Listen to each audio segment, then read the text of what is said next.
I league football photo ഫിനിഷിലെത്തി നിൽക്കുമ്പോൾ കേരളത്തിലെ football ആരാധകർ ആകാംക്ഷയിലാണ്. തോൽവിയിൽ മുങ്ങിപ്പോയ ഗോകുലം കേരള അവസാന മത്സരങ്ങളിലെ തുടർ വിജയങ്ങളിലൂടെ കിരീട പ്രതീക്ഷയിലേക്ക് പറന്നടക്കുകയാണ്. വിധിയറിയാൻ ഇനി 3 മത്സരങ്ങളുടെ ദൂരം മാത്രം. ഇത്തവണ കിരീടം നേടിയാൽ ഗോകുലം കേരള അടുത്ത സീസണിൽ ISL കളത്തിലിറങ്ങും.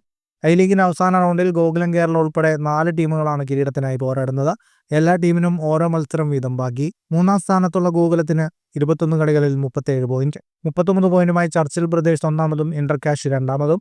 കോർപ്പറേഷൻ സ്റ്റേഡിയത്തിൽ 6-ന് ഡെംബോ SCയുമായാണ് ഗോകുലത്തിന് അടുത്ത മത്സരം. കിരീടം നേടണമെങ്കിൽ ഈ മത്സരത്തിൽ ഗോകുലം ജയിച്ചാൽ മാത്രം പോരാ.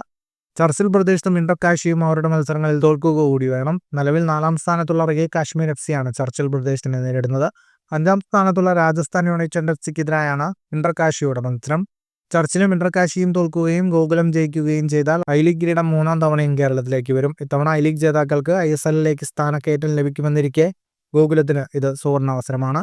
ഐ ലീഗിൽ ഈ സീസണിൽ ഗോകുലത്തിന്റെ തുടക്കം പ്രതീക്ഷയോടെയായിരുന്നു. എന്നാൽ പാതി വഴിയിൽ തകർന്നു. ഫെബ്രുവരിയിൽ പരിശീലകൻ അന്റോണിയോ റുവേഡയെ പുറത്താക്കി സഹപരിശീലകൻ TA രഞ്ജിത്തിനെ ചുമതലയേൽപ്പിച്ചു. രഞ്ജിത്തിന് കീഴിൽ ഫെബ്രുവരി 16-ന് ഡൽഹി FCയെ 6-3 തോൽപ്പിച്ച ഗോകുലം തുടങ്ങിവെച്ച ഗംഭീര തിരിച്ചുവരവാണിപ്പോൾ കിരീട നേട്ടത്തിന്റെ പടിവാതിൽക്കൽ എത്തി നിൽക്കുന്നത്. ഫുട്ബോൾ ലോകത്തെ കൂടുതൽ വാർത്തകൾക്കും വിശേഷങ്ങൾക്കുമായി ചാനൽ സബ്സ്ക്രൈബ് ചെയ്യുക.